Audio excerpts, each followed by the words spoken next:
illa billah, amma ba'd. Hadirin hadirat jamaah salat subuh yang diberkahi Allah Subhanahu wa taala.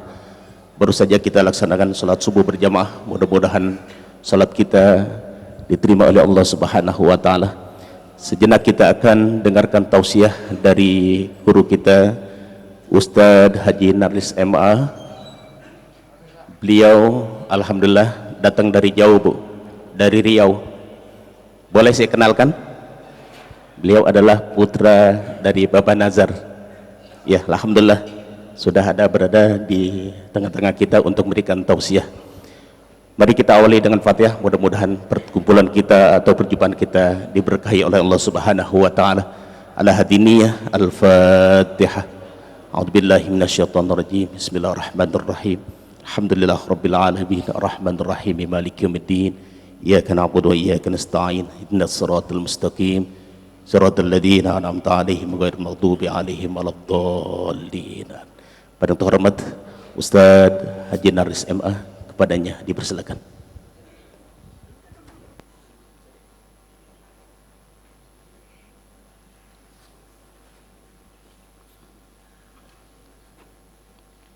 Mohon maaf Pak Haji, saya duduk di atas.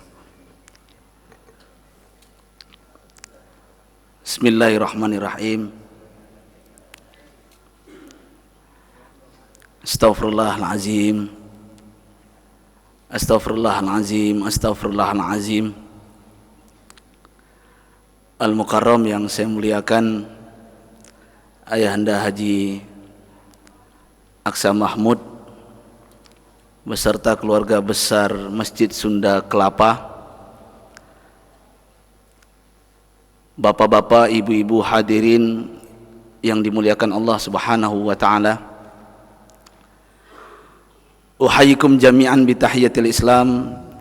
Assalamualaikum warahmatullahi wabarakatuh.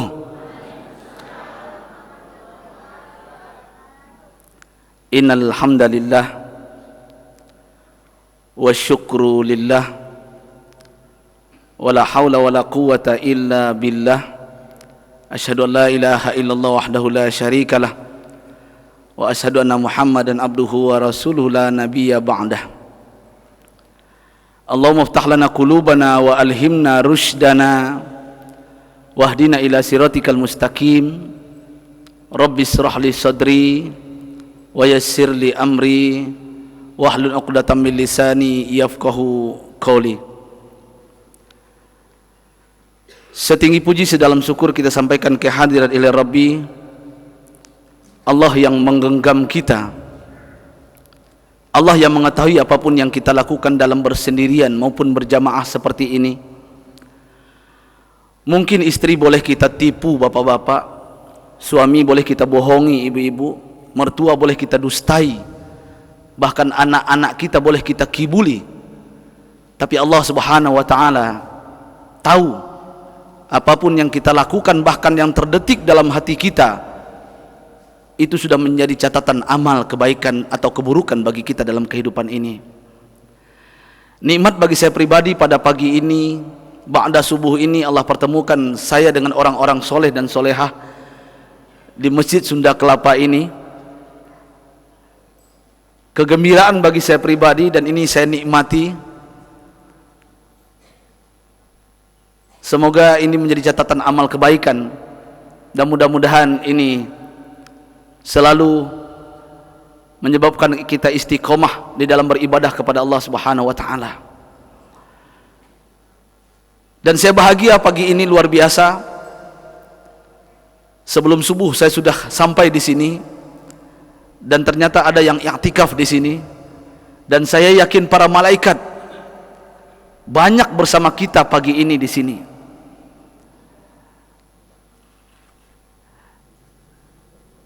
Sedih ketika saya di Provinsi Riau, apalagi di kota Pekanbaru, yang alhamdulillah sekarang anak-anak mudanya sudah mulai bersama-sama untuk meramaikan sholat subuh berjamaah dan juga sholat maghrib berjamaah. Tapi itu perjuangannya panjang, dan yang membedakan orang munafik dengan orang yang tidak munafik adalah solat subuh ini. Makanya Rasul kita pernah bersabda mengatakan, inna asqalas shalah alal munafiqina salatul isya wa salatil fajar. Solat yang paling berat bagi orang-orang munafik adalah solat isya dan solat subuh. Tapi saya yakin yang hadir ini bukanlah orang-orang munafik. Ini adalah orang-orang mukhlisina lahuddin. Amin ya rabbal alamin. Selawat bering salam kepada junjungan kita, pembawa amanah yang tidak pernah berkhianah, pembawa risalah yang tidak pernah bersalah, beliau ajarkan kepada kita akhlakul karimah. Beliau bertukus lumus memperjuangkan Islam ini, walaupun saat ini Islam digoncang ganjingkan di Indonesia ini. Dan mudah-mudahan para ulama tetap istiqomah, guru-guru saya tetap memperjuangkan dakwah ini di muka bumi Indonesia ini. Walaupun saat ini kita lihat sudah beberapa orang kepala negara, kepala daerah yang bukan lagi beragama Islam. Dan ini tantangan bagi kita, dan ini perjuangan yang harus kita perjuangkan. Bapak Ibu hadirin yang dimuliakan Allah Subhanahu wa taala, tidak berpanjang cerita karena ini kultum. Saya akan bercerita sedikit tentang kehidupan kita. Dan saya yakin di depan saya ini adalah orang-orang hebat, orang-orang beruang, bukan orang-orang berharimau, bersinga, tapi beruang. Orang-orang berduit, dari wajahnya nampak dengan saya dolar-dolar dan ringgit-ringgit. Rupiah mungkin ada yang kurang di sini. Makanya saya akan bercerita tentang, mudah-mudahan kita bisa mengambil ibrah dari kisah ini. Ada seorang pengusaha. Pengusaha ini umurnya 65 tahun, bapak dan ibu. 65 tahun umurnya, kaya dia, hebat beliau, anaknya 12. Anaknya 12, hartanya di mana-mana ada. Sawitnya, getahnya, pabriknya, Indonesia, Malaysia dia punya. Bahkan rekeningnya, uangnya di semua rekening Bank Indonesia ada. Rekeningnya di Bank Malaysia ada. Hebat beliau dengan dunia ini. Kalau bisa kita bandingkan, kita bayangkan, mungkin tidak di bawah Korun lah sedikit. Mungkin ya. Kita tahu sejarah Korun, gembok gudangnya, gudangnya itu yang membawa adalah ajudannya, beberapa orang, saking besar gudangnya. Dan ini ternyata ada pengusaha 65 tahun, masih muda Bu, masih muda ya, 65 tahun umurnya, anak 12, kayanya luar biasa. Suatu hari pengusaha ini masuk masjid, dia sholat di masjid. Ketika dia sholat di masjid, lewat wartawan. Nah, ini musim wartawan sekarang nih ibu, bapak-bapak. Lewat wartawan dia melihat seorang pengusaha sholat di masjid. Dia heran, wartawan tadi terkejut. Kenapa dia terkejut? Karena dia tidak pernah selama ini melihat bapak ini ke masjid. Dia masuk masjid, duduk di samping pengusaha tadi. Dan ketika pengusaha tadi masih sholat, sujud dia, dalam sujudnya dia menangis, air matanya bercucuran. Tambah heran wartawan ini. Mantap, jarang-jarang saya melihat ada orang sholat sujud menangis, terisak-isak tangisannya. Dia tunggu, penasaran, selesai assalamualaikum. Apa kata wartawan muda tadi? Assalamualaikum Pak Haji. Waalaikumsalam. Ada apa? Tumben Pak Haji. Apa tumben? Kurang ajar kau. Enggak tumben. Kita biasanya jumpanya di diskotik. Kita biasanya jumpanya di pub. Biasanya kita jumpa di karaoke family. Kok tumben sekarang ada di masjid? Ada apa ini? Yang namanya pengusaha yang namanya orang kaya tadi yang sudah insaf, dia diam 1000 bahasa. Akhirnya wartawan muda tadi bertanya, boleh saya bertanya Pak Haji? Apa pertanyaannya kira-kira? Dia berikan oleh Pak Haji tadi, pengusaha tadi, kau boleh bertanya 3 saja, lebih tidak boleh. Pertanyaan pertama apa?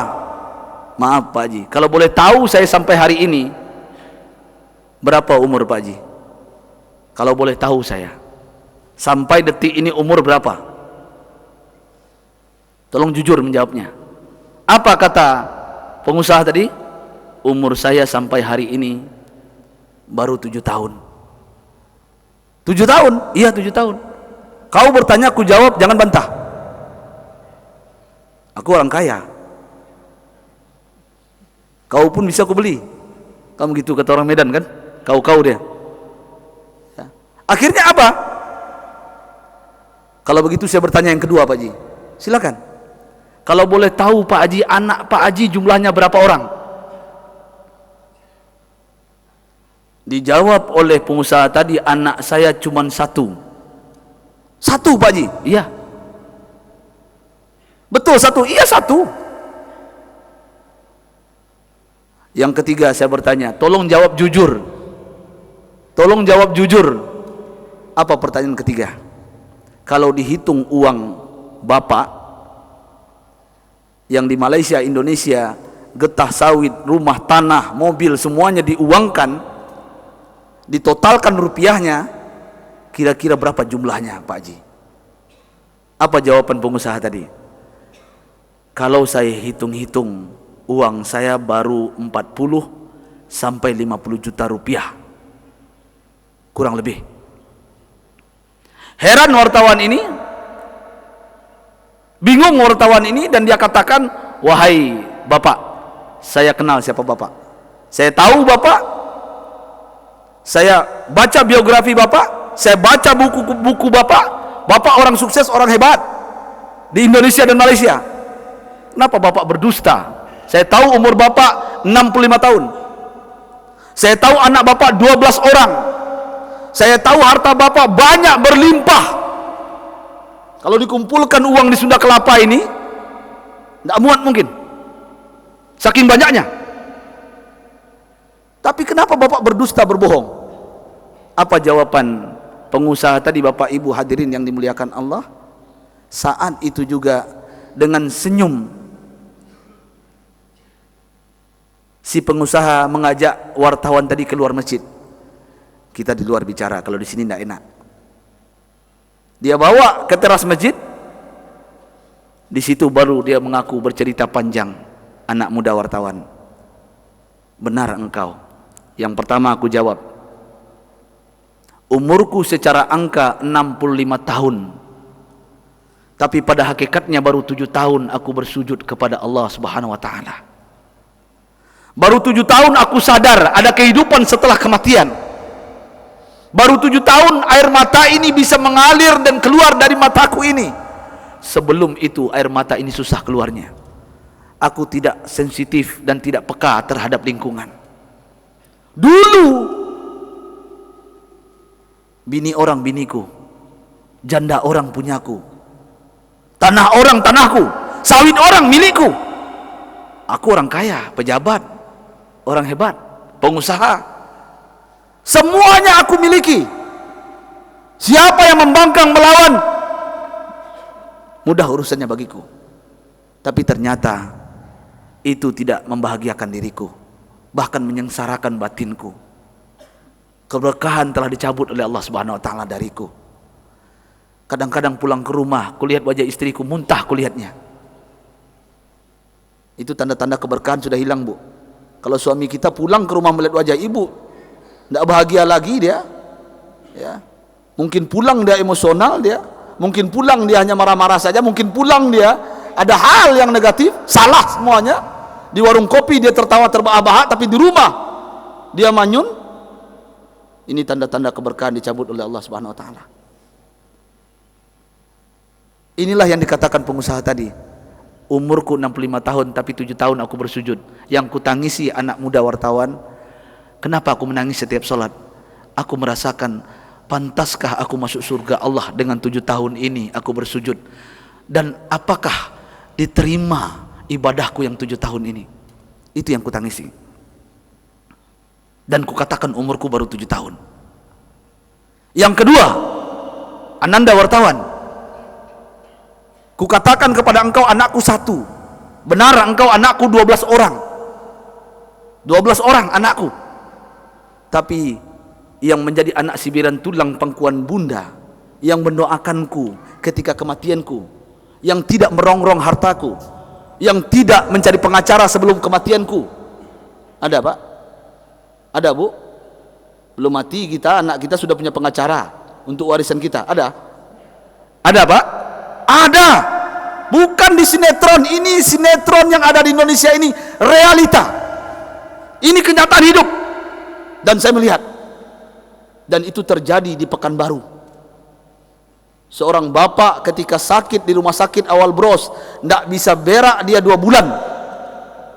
2 bulan tidak bisa keluar. Yang dimakan tadi anak 8. 1 anak diusir dari rumah karena pendek hitam pula yang 1 ini. Diusir dari rumah. Berangkat dari rumah dia, keluar negeri dia, kuliah dia, jadi dosen dia, hebat dia. Yang 7 orang belum mati bapaknya, belum meninggal bapaknya, sudah mulai menjual sawit bapaknya, getahnya, sertifikatnya diambil semua. Ini di Pekanbaru, saya cerita, di Jakarta nggak ada. Alhamdulillah. Ini karena ada yang curhat dengan saya. Yang curhat itu Pak Haji itu. Alhamdulillah hidup dia. Ya, sehat beliau setelah itu. Ya. Dan anak yang 1 tadi ketika berobat, ketika terakhir, maaf, saya sampaikan ini kisah nyata juga. Mudah-mudahan ibrah pelajaran bagi kita. Ya. Saat itu yang terjadi apa? 2 bulan dia tidak bisa buang air besar. Pak Haji tadi, orang kaya dari Kabupaten Kampar, dia mungkin ada orang Kampar di sini. Ya. Di rumah sakit awal Bros. Saat itu yang diingat siapa? Anaknya yang 1. Yang hitam pendek pula. Yang lain ganteng-ganteng, gagah-gagah, keren-keren, maco-maco wajahnya. Ya. Apa yang terjadi yang diingat ketika itu? Yang diingat adalah seorang anaknya yang dahulu dari SD sudah keluar dari rumahnya. Diusirnya karena wajahnya kurang dari yang lainnya. Ternyata anak itu sudah menjadi orang hebat. Ketika bapak ini sudah mulai sakarat, tidak bisa lagi keluar, saat itu juga terakhir, ternyata anak ini pulang ketika mendengar kabar bapaknya sakit. Ketika dijenguk, saat itu juga anak yang 7 pun datang. Ternyata anak yang 7 ini apa yang dibawa? Apa yang dibawa? Apa yang dibawa? Surat. Yang 7 ini kompak. Jatah ini buat kau, jatah ini buat kau, ini buat kau, ini buat kau. Ini kisah nyata Bu Ajah, Pak Haji. Ini bukan cerita jin dan jun, tuyul dan bakyul. Ini kisah nyata. Ya. Apa yang terjadi setelah itu? Ketika mau masuk, yang anak yang 1 ini hadir datang. Dan ketika itu datang anak ini, menangis bapak tadi, dia peluk anaknya. Ketika dia peluk, dan saat itu dia memasukkan dari dubur bapaknya bismillah. Inilah kekuasaan Allah Subhanahu wa taala. Obat dari duburnya. Dan ketika itu apa yang terjadi bapak dan ibu yang dicintai Allah Subhanahu wa taala? Saat itu juga, maaf astagfirullahaladzim, sekali lagi saya minta maaf astagfirullahaladzim, ternyata saat itu juga dengan berkah anak tadi, yang 1 tadi, keluar isi perut bapak tadi. Coba bayangkan, 2 bulan tidak keluar, apa yang terjadi? Bagaimana baunya? Perawat yang ada saat itu lari, anak yang 7 lari keluar.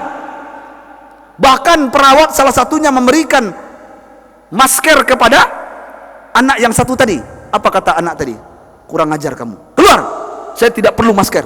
Ini orang tua saya, ini ayah saya yang membesarkan saya, yang berjuang untuk saya anaknya. Walaupun saya diusir dari kecil, tapi karena beliaulah saya sukses. Karena beliaulah saya bahagia saat ini. Saya mendapatkan istri yang solehah, anak-anak yang baik, penyejuk mata saya. Kenapa kau berikan masker kepadaku? Abang-abang dan adik-adiknya keluar lari. Lari dari ruangan VIP itu. Tapi dia bersihkan. Saat inilah ayahnya menangis merintih kesakitan. Sabar ayah, ada anakmu, ada saya akan bersihkan. Tidak ada tercium bau itu. Yang ada adalah saat itu ingin berbakti kepada orang tuanya, ingin membahagiakan orang tuanya.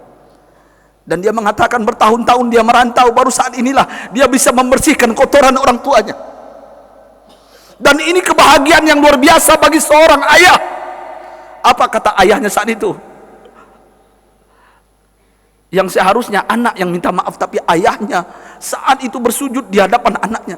Maafkan ayah. Maafkan ayah yang selama ini membiarkan engkau, membedakan engkau dengan yang lainnya. Ternyata engkaulah sibiran tulang pangkuan bunda. Ayah belum meninggal, engkau sudah layani ayah. Dan engkau tidak pernah meminta apa-apapun dari ayah. Dan alhamdulillah berkat kekuasaan Allah bapak dan ibu, beliau tidak jadi dipanggil oleh Allah Subhanahu wa taala. Dan anak yang 7 lari gara-gara kotoran tadi, terbirit-birit larinya lagi dengan suami istrinya. Tapi dia dengan suami istrinya, dengan istrinya, bahkan cucunya saat itu membersihkan kotoran bapaknya. Bahkan perawat pun yang ada saat itu menghilang. Apa kata pengusaha muda tadi yang umur 65 tahun? Anakku cuma 1. Anakku yang mendoakanku, yang akan doanya sampai kepadaku sebagaimana sabda Rasul, iza mata benu Adam in qata amalu illa min salas. Apabila anak cucu Adam mati, meninggal dunia, putus amalnya kecuali 3. Yang terakhir, waladun soleh yad'ulah, anak yang soleh yang mendoakan orang tuanya. Dan anak soleh itu hanya 1 orang, yang 11 orang itu bukan anakku, tapi dia hanya mampir lahir di rahim istriku. Allahu Akbar. Inilah kata seorang pengusaha yang tidak bahagia, bahkan mungkin stres gara-gara anaknya, naik levelnya stroke, bisa jadi stop mati mendadak. Ini yang kedua. Yang terakhir, dia menjawab, apa kata beliau? Wahai anak muda, benar engkau, hartaku banyak, uangku banyak, umroh tiap tahun, haji bisa ohena pulus. Orang 5 tahun saya bisa ikut menteri, ikut pejabat, tidak perlu antri-antri. Orang kaya. Tapi demi Allah, hartaku banyak, sawitku banyak, getahku banyak, tanahku banyak. Tapi pada hakikatnya hartaku kalau kurupiahkan totalnya hanya baru 40 sampai 50 juta rupiah yang kuinfakkan ke Masjid Sunda Kelapa, yang kuinfakkan ke fakir miskin, yang kuinfakkan fi sabilillah untuk para duat, para dai yang berjuang di jalan Allah. 40 baru sampai 50 juta rupiah. Yang lain bukan hartaku. Bahkan itu yang menyebabkanku masuk dalam neraka Allah Subhanahu wa taala. Termenung wartawan tadi, minta maaf dia, maafkan saya Pak Haji, saya sudah berburuk sangka dengan Pak Haji. Allahu Akbar. Mudah-mudahan kisah Pak Haji ini akan saya jadikan buku, akan saya tulis dan akan saya sebarkan di Indonesia ini, agar banyak yang ikut seperti Pak Haji yang sadar akan kehidupan yang singkat ini. Bapak dan Ibu hadirin yang dimuliakan Allah, jangan-jangan pengusaha tadi adalah kita yang hadir pada pagi ini. Jangan-jangan kita yang hadir ini adalah pengusaha tadi. Tapi mudah-mudahan sifat dan karakternya bukan kita yang terlambat untuk bertaubat kepada Allah Subhanahu wa taala. Amin ya rabbal. Amin ya rabbal alamin. Teringat ketika Ali bin Abi Thalib berpesan kepada anaknya. Apa pesannya? Ya bunayya, wahai anakku Hasan dan Husain, ad-dunya awwaluha buka. Dunia ini awalnya adalah tangisan. Setiap anak yang baru lahir menangis. Wa ausatuha anak. Pesan dia kepada anaknya, pertengahan dunia ini wahai anakku adalah kesibukan. Sibuk orang, sibuk mencari uang, sibuk dengan pekerjaannya, sibuk dia. Tapi ingat anakku, wa akhiruha fana. Akhir dari dunia ini adalah lenyap, hilang, tak berbekas. Oleh sebab itu, marilah pada kesempatan lewat saya kultum 15 menit, sudah hampir 20 menit. Terakhir saya sampaikan ayat Allah Subhanahu wa taala dalam surat Ar-Rum 54. Ini sering saya sampaikan di awal di mana saya berceramah. Mudah-mudahan ini bermakna dan tolong ditadaburi di rumah ibu-ibu dan bapak-bapak. Ar-Rum 54. Bismillahirrahmanirrahim. Allahul ladzi khalaqakum min dha'fin summa ja'ala min ba'di dha'fin quwwah summa ja'ala min ba'di quwwah dha'fan wa syaibah yakhluqu ma yasha wa huwal alimul qadir. Allahu akbar. Apa kata Allah? Allah ciptakan awalnya kita lemah. Bapak ibu ini lemah, tak berdaya kita. Baru lahir kita dari rahim bunda kita, kita lemah. Lapar kita, menangislah. Betul tak? Haus kita, menangislah. Kencing kita, menangis. Mau buang air besar, menangis. Kita lemah. Tapi ingat kata Allah selanjutnya, summa ja'ala min ba'di dha'fin quwwah. Setelah engkau lemah, engkau akan kami ciptakan kuat. Kapan kita kuat? Hari ini bapak-bapak dan ibu kuat. Hari ini saya kuat. Bisa berangkat saya ke sini, ke Jakarta. Saya kuat. Pertanyaannya, sampai kapan kita kuat? Sampai kapan kita hebat? Sampai kapan kita kaya? Sampai kapan kita menumpuk harta? Sampai kapan? Ada limitnya, ada batasnya. PNS, maaf kalau ada PNS di ini. Woi PNS, ada batasnya, yaitu pensiun. Pedagang, pengusaha, ada batasnya. Kalau sudah kolesterol, asam urat, diabetes. Betul nak? Betul nak? Harta uang tadi tergadai, terjual semuanya. Berselingkuh dia dengan dokter spesialis. Tidak ada lagi sama kita. Tidak setia harta itu. Nih, selanjutnya, apalagi dalam keadaan kuat ini juga, summa ja'ala min ba'di quwwah dha'fan wa syaibah. Setelah engkau kuat, engkau akan diciptakan kembali lemah dan beruban. Maaf Pak Haji, yang beruban. Berbeda. Lemah pertama dengan lemah kedua berbeda. Lemah pertama, giginya tidak ada. Giginya tidak ada. Cilukba, tertawa dia. Betul tak? Betul tak? Cilukba, gemes kita lihatnya. Ya, cubit pipinya. Tapi lemah yang kedua, gigi tidak ada, beruban dia. Cilukba, ditamparnya kita. Kalau tidak percaya buktikan, pulang ke rumah jumpa datuk kita, kakek kita, coba cilukbakan dia. Ditamparnya kita itu. Kurang ajar kau. Jadi artinya apa? Sangat jauh berbedanya lemah pertama dan lemah kedua. Bahkan lemah kedua ini lebih parah. Lebih parah lagi lemah kedua daripada lemah pertama. Lemah pertama, kencingnya, air kotorannya masih harum. Lemah yang kedua sangat berbeda. Artinya apa? Sadarlah kita. Kita lahir diazankan, kita mati disolatkan, dan pertengahan itulah iqomah, dan hidup adalah iqomah yang singkat. Oleh karena itu hiduplah yang bermakna. Bapak ibu hadirin yang dimuliakan Allah Subhanahu wa taala, dengan kisah yang singkat ini mudah-mudahan kita mengambil ibroh dan menjadi orang yang tawadhu. Rasulullah mengatakan, ditanya oleh sahabat, ya Rasulullah, manil kais? Ya Rasulullah, siapakah orang cerdas itu? Orang cerdas ada dua. Pertama, man dana nafsahu, orang yang rendah hati, tawadhu. Dia kaya, tidak sombong, santai gayanya.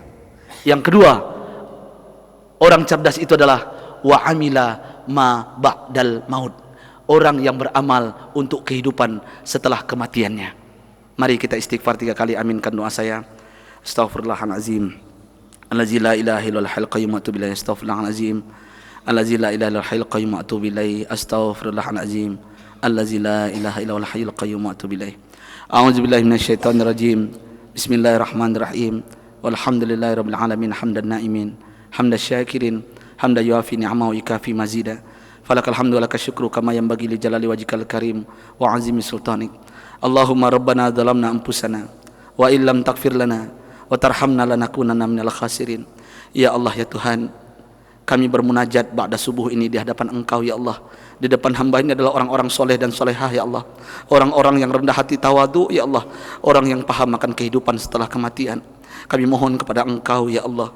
Mungkin lebih banyak lalai kami daripada ibadah kami selama ini. Mungkin lebih banyak marah kami daripada sabar kami kepada keluarga kami selama ini. Kami mohon kepada Engkau ya Allah, jadikan kami suami teladan di rumah tangga kami, suami yang bisa membahagiakan istri dan anak-anak kami, suami yang bisa menjadikan anak dan istri kami bersama-sama kami ke dalam surga-Mu ya Allah. Ya Allah ya Tuhan, kami mohon kepada Engkau ya Allah, jadikan kami suami ketika pulang ke rumah istri kami mencium tangan kami ya Allah. Anak-anak kami rindu dengan kami, memeluk kami dan mencium kami ya Allah. Ya Allah ya Tuhan, kami mohon kepada Engkau, jangan jadikan kami suami ketika pulang ke rumah istri kami takut dengan kami karena akhlak kami ya Allah.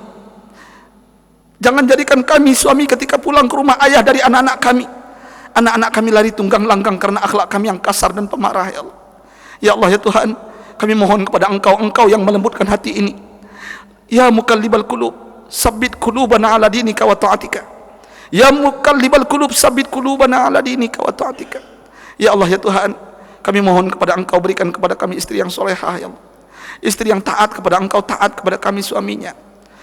Berikan kepada kami istri yang qanaah ya Allah, merasa puas dengan pemberian kami zahir dan batin ya Allah. Ya Allah ya Tuhan, jauhkan dari kami istri materialistis ya Allah, gila jabatan, pangkat dan kedudukan yang mengakibatkan kami di penjara di dunia ini dan di akhirat masuk neraka-Mu ya Allah. Ya Allah ya Tuhan, kami mohon kepada Engkau ya Allah, kami mohon kepada Engkau ya Allah, lahirkan dari kami anak generasi-generasi yang baik, yang soleh dan solehah ya Allah. Lahirkan dari kami anak-anak yang bisa membahagiakan kami orang tuanya ya Allah. Ya Allah ya Tuhan, kami sadar ya Allah, kami mohon kepada Engkau, yalah Engkau yang menjaga anak kami 24 jam ya Allah. Kami sibuk dengan kehidupan dunia ini. Iyyaka na'budu wa iyyaka nasta'in, iyyaka na'budu wa iyyaka nasta'in, iyyaka na'budu wa iyyaka nasta'in. Kepada Engkau kami menyembah ya Allah, kepada Engkau kami minta pertolongan, tolong kami ya Allah. Ya Allah, ringankan kaki anak kami ke surau dan ke masjid-Mu ya Allah, ringankan lisan anak kami membaca Al-Quran-Mu ya Allah. Jauhkan anak kami dari narkoba ya Allah, jauhkan anak kami dari perzinaan ya Allah, jauhkan anak kami dari diperkosa oleh orang-orang yang tidak bertanggung jawab ya Allah. Kami mohon kepada Engkau ya Allah, apalah artinya kekayaan kalau anak-anak kami membuat kami sengsara dan fitnah dalam hidup ini ya Allah. Ya Allah ya Tuhan, kami mohon kepada Engkau ya Allah, jadikan kebaikan pada diri anak-anak kami, generasi kami. Ya Allah ya Tuhan, ampuni dosa ibu bapak kami, bahagiakan masa orang tua kami ya Allah, yang telah bertukus lumus siang malam membesarkan kami, membahagiakan kami, bahkan menyekolahkan kami ya Allah dulunya ya Allah. Beliau hanya beralaskan kaki demi sepatu baru kami, mereka hanya memakai baju compang-camping demi sekolah baju seragam kami dulu ya Allah. Mereka berhutang ke sana ke sini demi kami, yang akhirnya kami sukses dalam kehidupan ini. Bahkan mereka mencuri dulu demi kami, anaknya ya Allah. Ampuni dosa ibu bapak kami ya Allah, panjangkan umur taat orang tua kami ya Allah, panjangkan umur ibadah orang tua kami ya Allah. Orang tua kami yang telah Engkau panggil, terangkan kuburnya ya Allah, jauhkan dari azab kubur-Mu ya Allah. Kami mohon kepada Engkau ya Allah, jauhkan dari semut, cacing, kalajengking, ular yang akan menggigit tubuhnya, abadikan jasadnya sampai hari kiamat ya Allah. Kami ingin menjadi anak yang soleh dan soleha, yang doanya Engkau ijabah ya Rahman ya Rahim ya Mujibas Sa'ilin. Ya Allah ya Tuhan, kami berjanji pada subuh ini kami akan membahagiakan orang tua kami yang masih hidup. Kami akan suapi makannya, kami akan bersihkan kotorannya ketika mereka tidak berdaya lagi, agar anak-anak kami pun ikut jejak kami orang tuanya ya Allah. Ya Allah ya Rahman, berikan kepada kami para ulama yang menyejukkan hati kami, berikan kepada kami para ulama yang bisa menggiring kami kepada kebaikan ya Allah. Berikan kepada kami para ulama yang bisa menyatukan umat ini ya Allah. Jauhkan dari kami dari para ulama yang memecah belah umat. Ya Allah ya Rabb, kami mohon kepada Engkau, berikan kepada kami pemimpin yang taat kepada Engkau, sayang kepada kami masyarakatnya, bukan yang menipu kami dengan uangnya, yang membuat kami sengsara 5 tahun ke depan ya Allah. Ya Allah ya Rabb, Rabbana taqabbal minna innaka antas samiul alim wa tub alaina innaka antat tawwabur rahim. Rabbana atina fid dunya hasanah wa fil akhirati hasanah wa qina adzabannar. Walhamdulillahirabbil alamin. Bapak Ibu hadirin yang mulia, saya mohon maaf kalau ada salah dan khilaf. Kebenaran datang dari Allah, salah datang dari saya pribadi. Hadana wa iyyakum ajmain, subhanakallahumma wa bihamdika asyhadu an la ilaha illa anta astaghfiruka wa atubu ilaik. Assalamualaikum warahmatullahi wabarakatuh. Jamaah